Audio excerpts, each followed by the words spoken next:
truth, love, and the good. Here we go. Welcome to the DTPHD Podcast. My name is David Tian, and for over the past 12 years now, I've been helping hundreds of thousands of people in over 87 countries attain success, happiness, and fulfillment in life and love.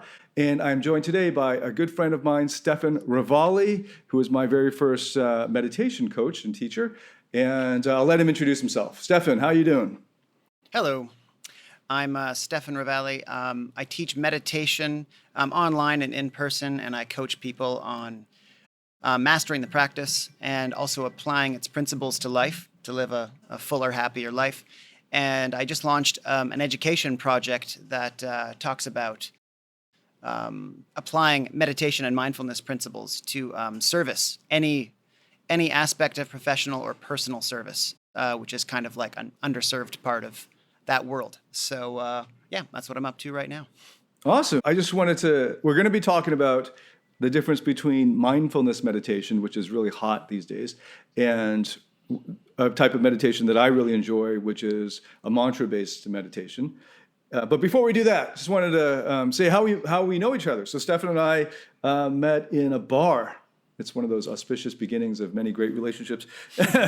And in the bar where you were manager of this amazing bar at the time, and one of my best friends, and still a very good friend of mine, was also working behind the bar and has now gone on to be one of the top 20 best bars in the world, I think, and best bartender in Asia. And that was all under your helm back then at Speakeasy. So that relates to meditation and what you're doing now, right? So maybe you could just tell us a little bit about your time behind the bar and how that relates to what you're doing these days. Yeah, and actually lately it's all been coming together, like meditation, Eastern principles, and like service. And that's really what I noticed it like elevating, because I was always like a hospitality guy. Ever since like I was a very young man, and that's kind of what I was like really obsessed with. And in fact, it kind of bartending, which isn't just the art of making drinks, but the art of like serving people and making them happy.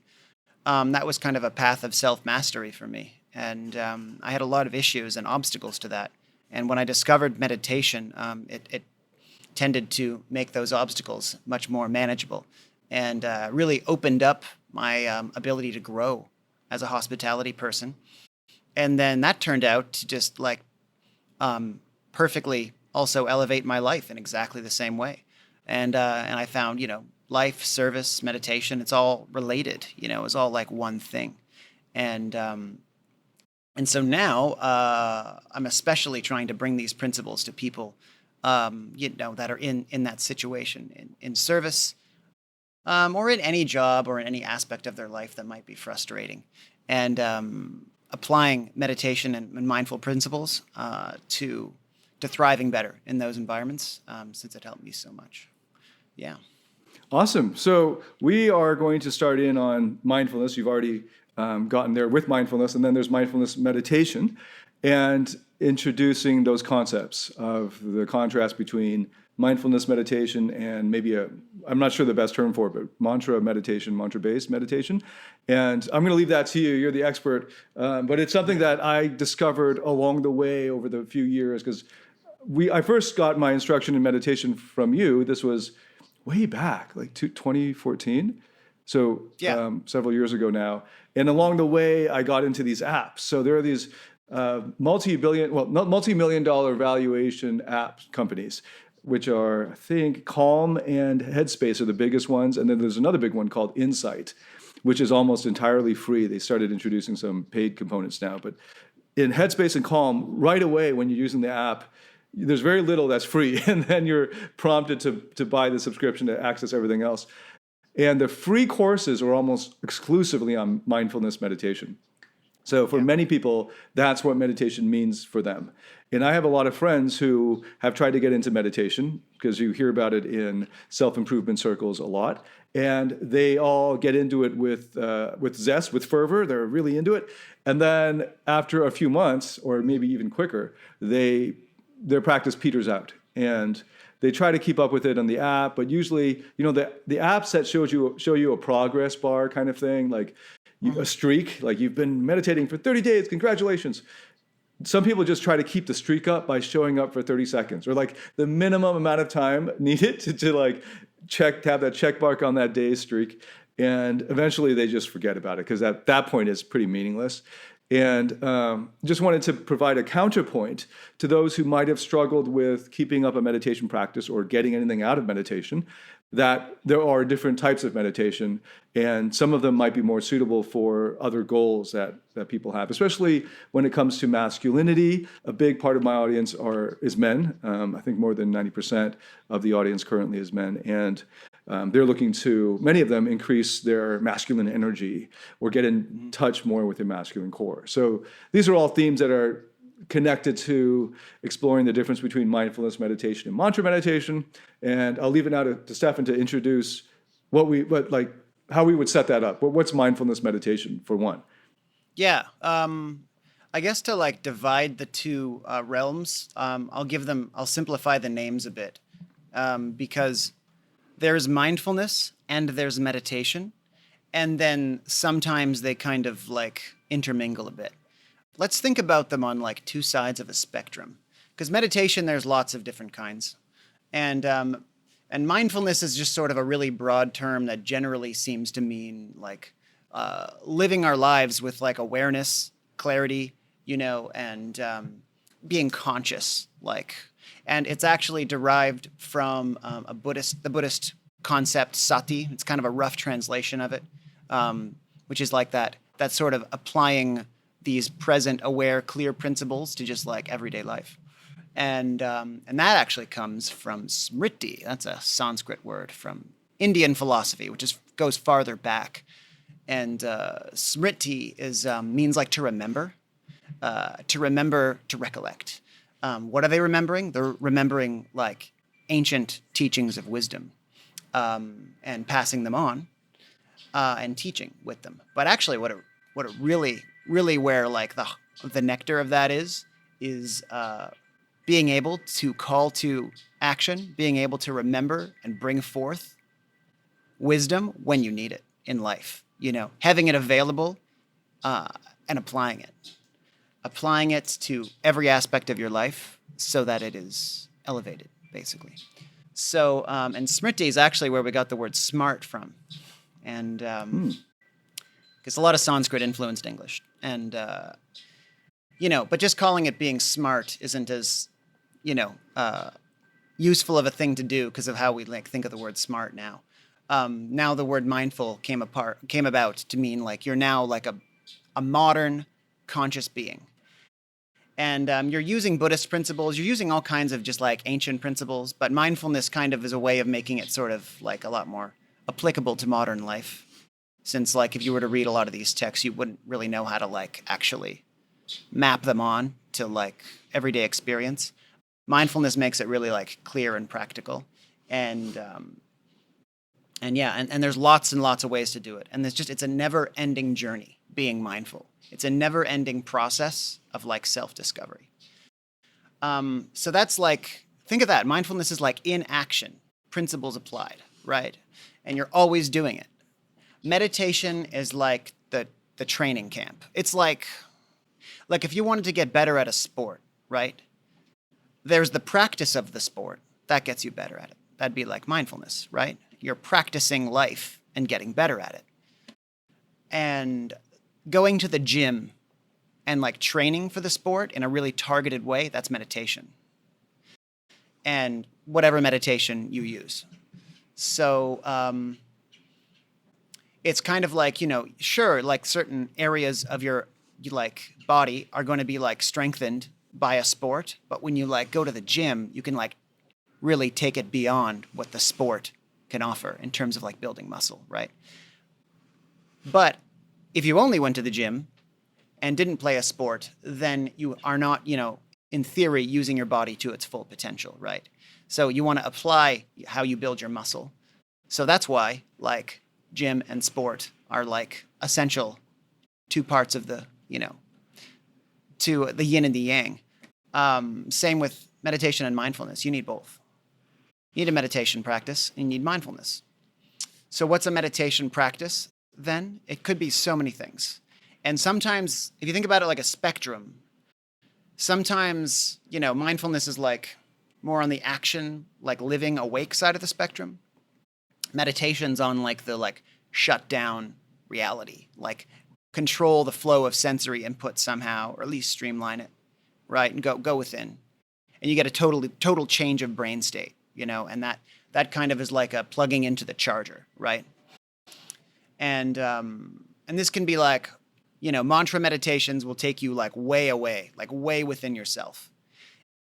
And let's say more like presence or more mindfulness oriented meditations, you're more like here on ground level reality, and you're just kind of like paying attention and refining your ability, refining your perception, refining your ability to perceive. And sometimes meditations are like focus meditations where you're really like dialing in on the like focus, the focus aspect of the mind. But there are so many things you can do to meditate. Like, there's walking meditations. Like you're actually awake, eyes opened, walking in a certain way that's very specified. Your environment's still really controlled. Like by definition, it would have to be in a meditation. You're controlling your environment in some way. But it's a very specific way of doing it. And you're still, though, in motion more. And there's many different types of walking meditation. But I would say that would be like an example of something that actually straddles like meditation and mindfulness. I would call that a mindfulness meditation, I would call sitting in a Japanese tea ceremony in silence a mindfulness meditation. You're doing something, but you're like silently attentive and totally experiencing reality in a different way, very deliberately. So yeah, there's a lot of different ways to go about this. But I guess just a good way to break apart, what all of these like terms mean. I would say like meditation is like a certain like retreating from life by definition, which is really important because we just spend too much time headlong into life, and it just wears us down, right? So you got to like plug into the charger again. But then after meditation and it's time for mindfulness, that's now when you're like out in life. And now it's like, okay, I just retreated from life. Now give me all that you can.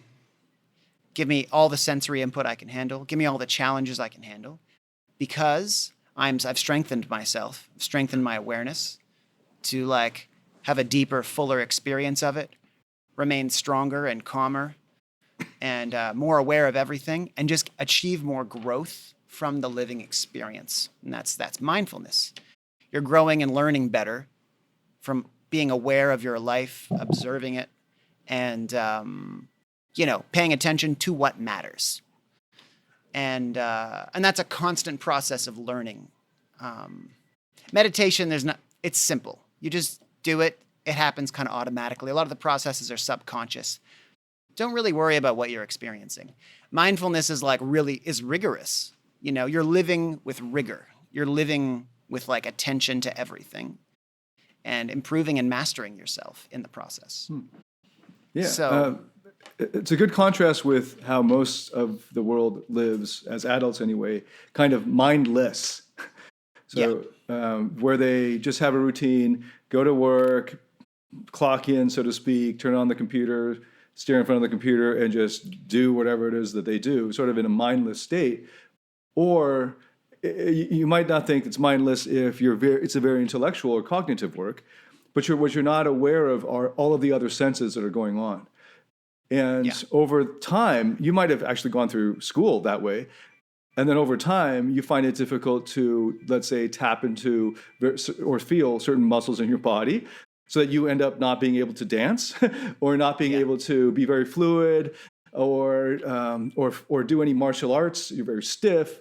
And that would be from years and years and years of a relatively mindless type of existence. So mindfulness as a practice is to get you back in, well, at the very least, to get you back into your senses so that you're actually feeling, tasting, hearing, seeing things that because there are millions of things that you could attend to, but because in most of your life you're just told to do one task or a series of tasks for school or whatever it is, or for work, and you just ignore everything else. And nowadays, a lot of people are just mindful of their phones, right? So as they walk across the street or as they're driving, and they're mindless about everything else. So mindfulness is an amazing concept for men and people, men and women, who are trying to get back in touch with their emotions. And a big part of that is to get in touch with how your body is feeling.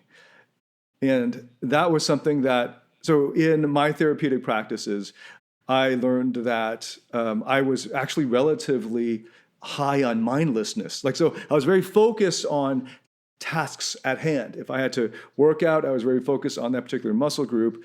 Or if I was doing cognitive work, I was very focused on that. Everything else was disappeared from my sensory realm or whatever, my focus. And that made it hard to actually feel emotions that would have been more vulnerable or painful. And the natural training over the many years of being mindless in this way is to flee from those emotions. And mindfulness actually helps you stay in reality, stay in your senses, even when it's uncomfortable or when you're used to from decades of fleeing. You stay in it. And I started recommending method acting alongside meditation as a great practice. And one of the basic techniques or habits or practices in method acting is to pay attention to how you do something that you do on a regular basis. Usually they'll say something like, do you have coffee every morning or tea every morning?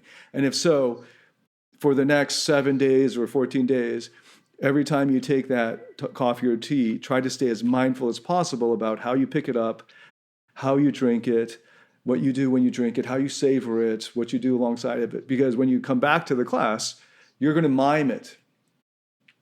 You can have it eyes closed or eyes open, but you're supposed to be, and everyone watching, you're supposed to believe that there's a cup there and really buy it. And it's actually really hard.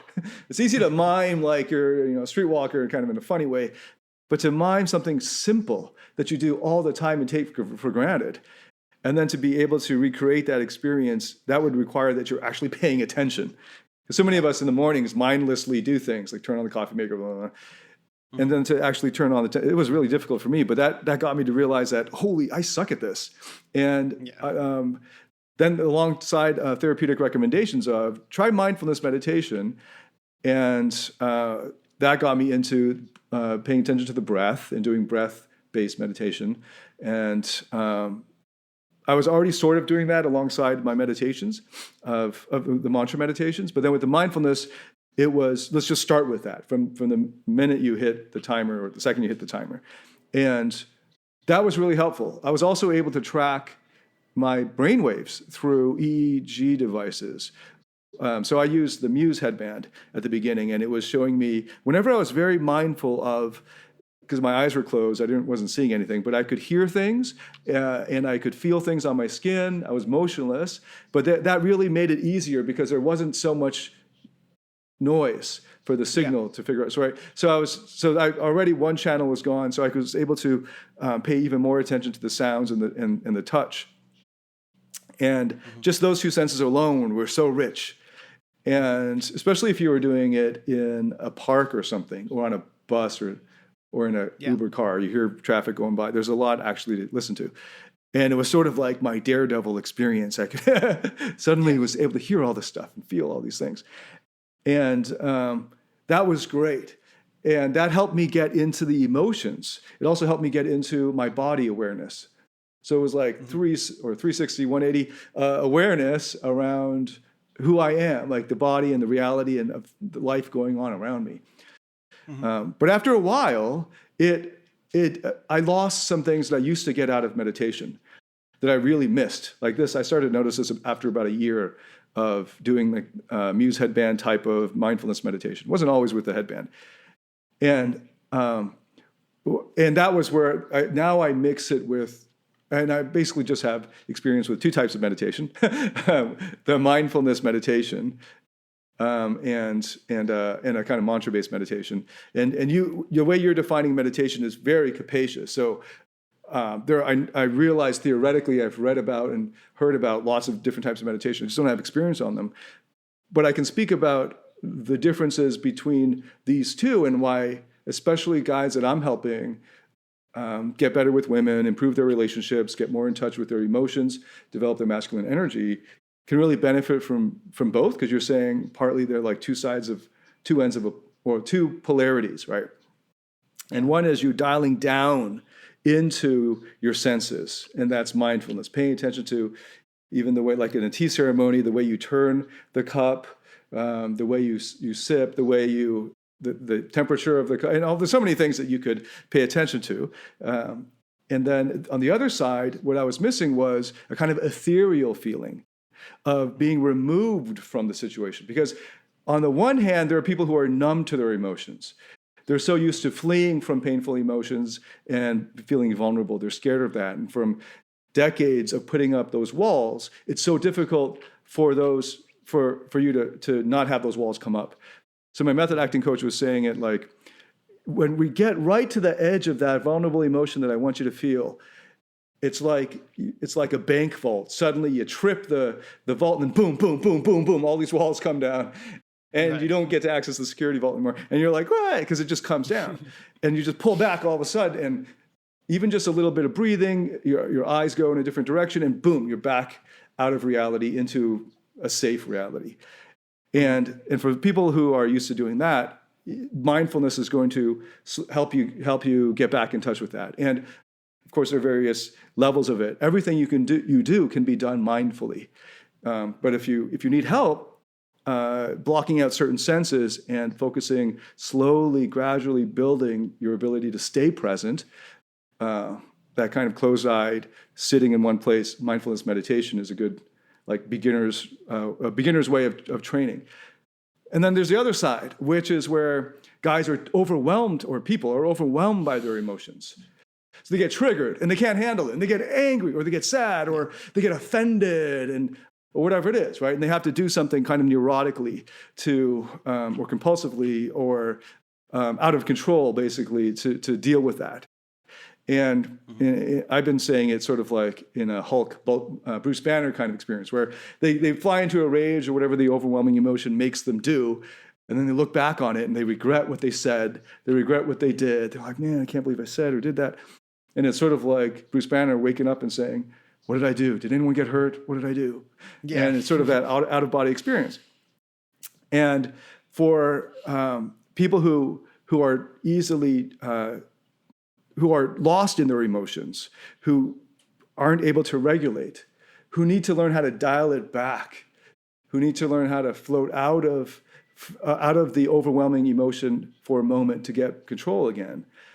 I found that getting into the I'm not sure what the family of meditative styles is, but for me, it seems to be marked by a mantra. And you can stay transcendent if you want. Stay transcendent. It's a big. You can say transcendent. So like it's not like it's a kind of a spooky sounding word. It just means to go beyond the baseline, right? Yeah, and that's what you're doing. Yeah. So there's a very famous and popular type of meditation called transcendental meditation that has been very commercialized. And I tell people, hey, that's a good type of meditation. And then everyone says, it's so expensive. And in fact, they raised their rates since I looked into it like 5 years ago. It used to be $1,000 for the 4 sessions, like $1,000 USD. And now I see people forwarding me where it's for the same, it looks like it's the same thing, 4 sessions. It's $5,000. Wow. $5,000. Like that's a 500% increase. Talk about inflation. Wow. Yeah. So I guess it's just gotten popular. Anyway, so that's another type, like transcendental or transcendent meditation. You don't have to go through the commercial route and pay thousands of $5,000 to learn this technique. But anyway, and that's the same thing as a mantra meditation. And that helps you be able to regulate your emotional states to realize, and a lot of it is just realizing the moment will pass. And just like, if you just float out from there in your mind, it'll just pass like waves. And then when you feel like the wave is receded, you can come back in. So that's really nice contrast. Yeah.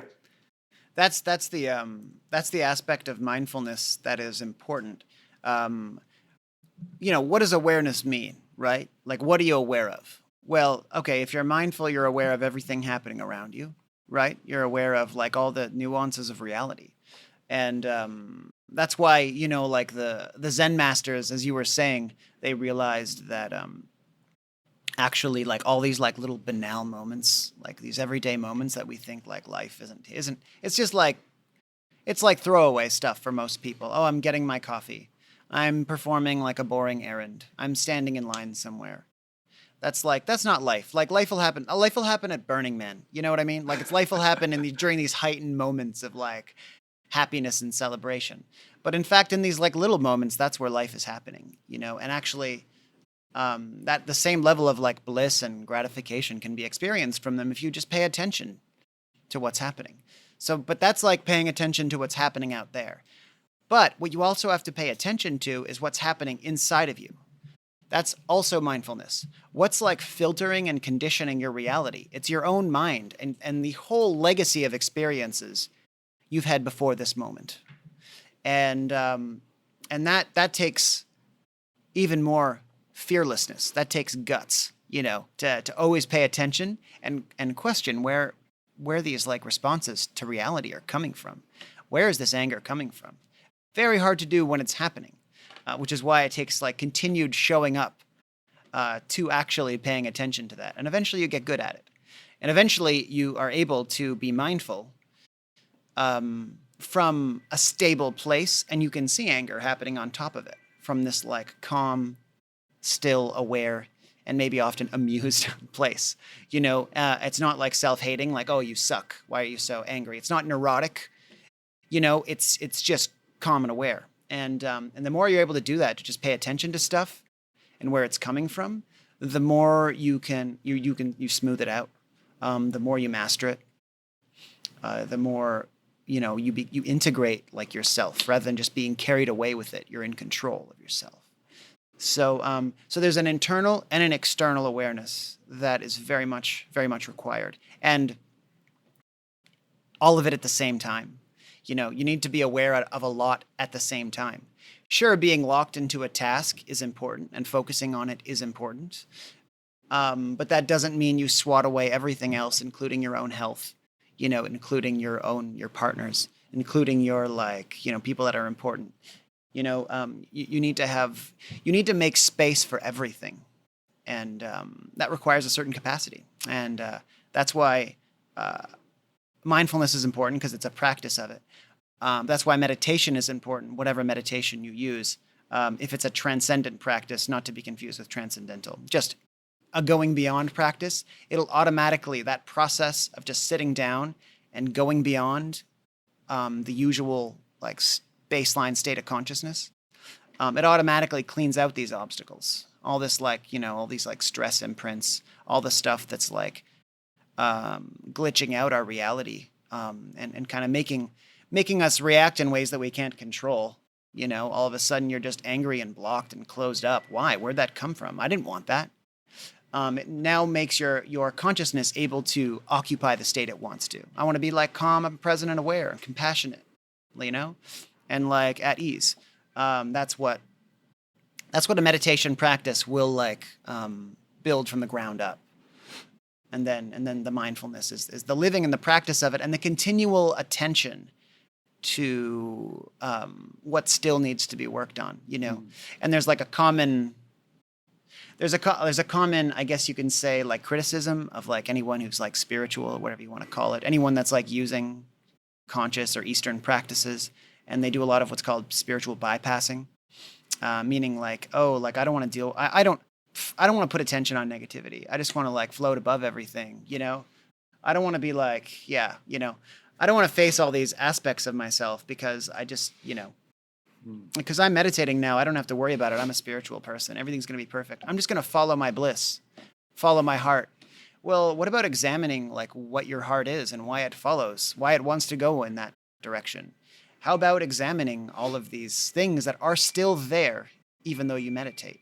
And that is where really I think you need to apply the most important thing you can apply, and that is like fearlessness, the unflinching ability to like look at yourself and recognize yourself as flawed, not hate yourself for it, just recognize it and not give yourself, and not like let yourself off the hook and say, oh, I'm perfect now because I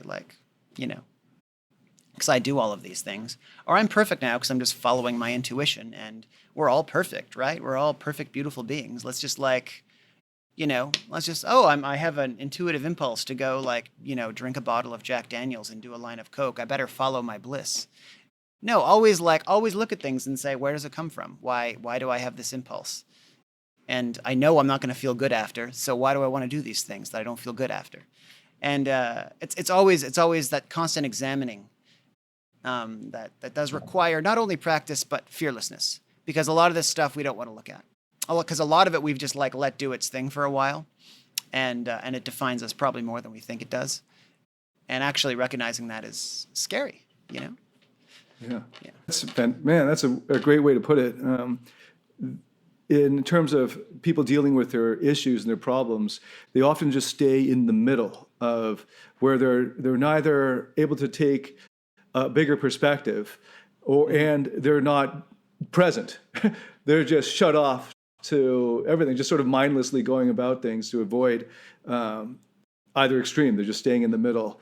And there's a guy who's been very influential over me in my thinking in business and in life, Gary Vaynerchuck, and he has this dichotomy that he calls clouds and dirt. In fact, he made a whole shoe with what's the company? It's K-Swiss, and it's a clouds and dirt shoe. And it's sort of like to me that's sort of like mindfulness and being present in the moment. That's the dirt. Like you're in it. Whatever's happening, you are in it, and you are in the present moment. And then there's the clouds, where you're able to take that God's eye perspective, or closer to it, of perspective. You're able to have perspective on whatever issues you're dealing with at the moment. And that was the thing that I was missing the most, along with other things like cortisol release, which happens a lot more with for me anyway, with mantra meditation. But that getting original ideas and solutions just by closing my eyes and sitting for 20 minutes, I used to get tons of amazing ideas and lots of solutions to all my problems that I was dealing with in work and personal life just through mantra meditation. And then when I did mindfulness, I wasn't getting these solutions anymore. I was staying present, and I had a blissful experience and all that, but I didn't come out of it with ideas. And I realized that those are actually different parts of the brain that are being activated. And a lot of it is like clouds and dirt, being able to stay in the clouds, knowing when to dive down into the dirt, knowing when to rise up to the clouds level. And in philosophy, the history of philosophy is taught in the same way. There's either a clouds way of teaching it or the dirt way of teaching it, or the way they usually call it is mountains and valleys. Right? So you can either take the mountaintop view, and in a 4-semester course, you teach them everything, all the top philosophers for 200 years, and that are being covered in early modern philosophy. Or you can take the dirt or the valley perspective, where you read 2 or 3 major works by Hume, by Locke, or so, and you go deep into it. You come out of the course at the end, and you don't know the broad sweep of things, but you know 1 or 2 treatises very, very well.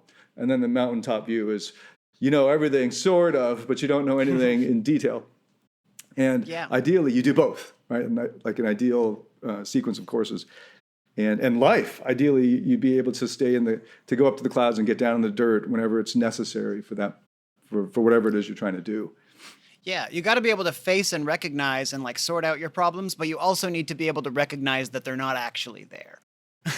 And it's actually kind of a fragile line to walk, right? Like, when are you just kind of denying and bypassing, and when are you actually going beyond your limitations, And that's always been a point of contention.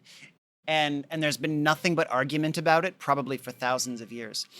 And I've heard these 2 schools of thought be divided into ascendant and descendant, right? So you've got and in terms of Eastern philosophy, there's ascendant schools, which are any transcendent meditation, any Shiva-oriented tradition, like followers of Shiva in India are have nothing, no possessions, you don't need anything, go onto the mountaintop, be in isolation, be silent, right? And interestingly, you know what Shiva represents? The masculine. Mm-hmm. That's the masculine approach. Go beyond it all, right? It's abstract, it is technical, it's analytical, it is silent, it is not expressive, it is still, right? And then the descendant tradition, traditionally, feminine. right? Get down into the dirt, like the shamanic traditions, death, blood, guts, nature, like birth, creativity. That's all feminine. And there's always been historical tension between the masculine and feminine, of course, which I hope to see unified, and in ways it is, and in ways it's really butting heads still. And it's always been the question: do you go beyond, or do you dig your feet in deep? There are pratfalls to both, and really just being conscious and mindful is really what can prevent you kind of getting too wrapped up in the delusion of either, the delusions that either can bring, and so a really good way of keeping that awareness real is to being married. And my wife is the feminine. And she reminds me of what's happening here on earth when I like to get up there and look down at everything. Yeah. And yeah. Well, in the men's space, there is a great fear of the feminine rage, because when the feminine loses it, it's sort of like there's no end to it, and that's because that's actually their home in the sense of down in the dirt. Whereas when a man loses it, you really got to run, because then he's not in his energy, right? So a lot of the times the masculine is holding back, and for a good reason. But we've talked about the masculine energy in relation to mantra style meditation or transcendent meditation in a Man Up show. Well, so I'm going to reference that, see if we can put that in the show notes. A Man Up show we did, it's like a few years ago, I think. Yeah, at least a couple, yeah. Yeah, that's going to be on masculinity and meditation. And in a course I'm doing now called Freedom U, which is my main course. It's the one that every time I do it, it's fresh. We put up new material, new recordings. We also have a big part of it is live. There are a few modules where I'm covering masculine and feminine energies. And ideally, to get on, especially in the modern world, you need to have a mix of both. So you could be a masculine man, but you need to counterbalance that with some familiarity, or actually facility with accessing your feminine energy, because otherwise you're not going to have any place. There's not going to be much place for you in the modern world. Also, it's very taxing on your body in many ways, and no matter whether you're a woman or a man, you want to have a balance somewhere. So if you want to be a masculine man, you can have a 60-40, 70-30, 80-20 balance between masculine and feminine, but you've got to have that counterbalance with the feminine. A lot of guys who have trouble attracting women or finding a mate or keeping the passion in their relationship going have too much feminine energy for the type of life they want to lead. So we help you and guide you through both of those things, masculine and feminine energies, but they're both necessary.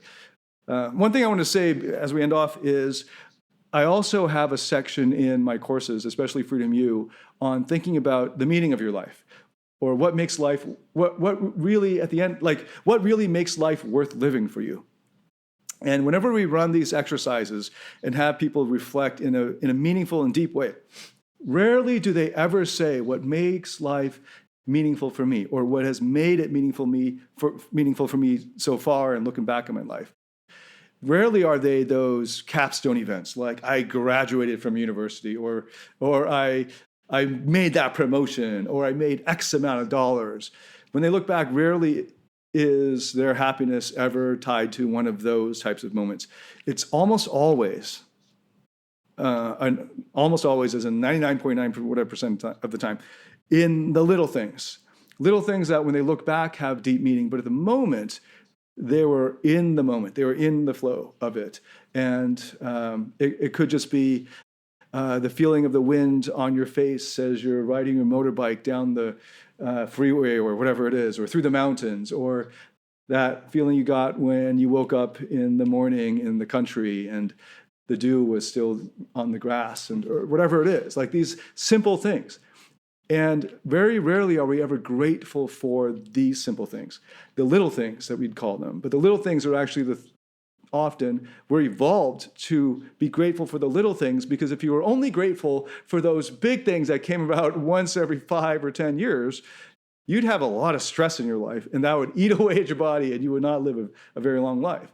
And a lot of people especially people below the age of 40, a big part of my audience, have trouble being grateful for the moment and staying present. They're always aiming for something more because they think if they get that, then they'll be significant. If they get that, then they'll finally have love. If they get that, then they'll finally have certainty. When you can actually have all of those things in the moment, if you're grateful and are able to stay mindful and present and pay attention to what's actually happening in the present moment. Living in the present.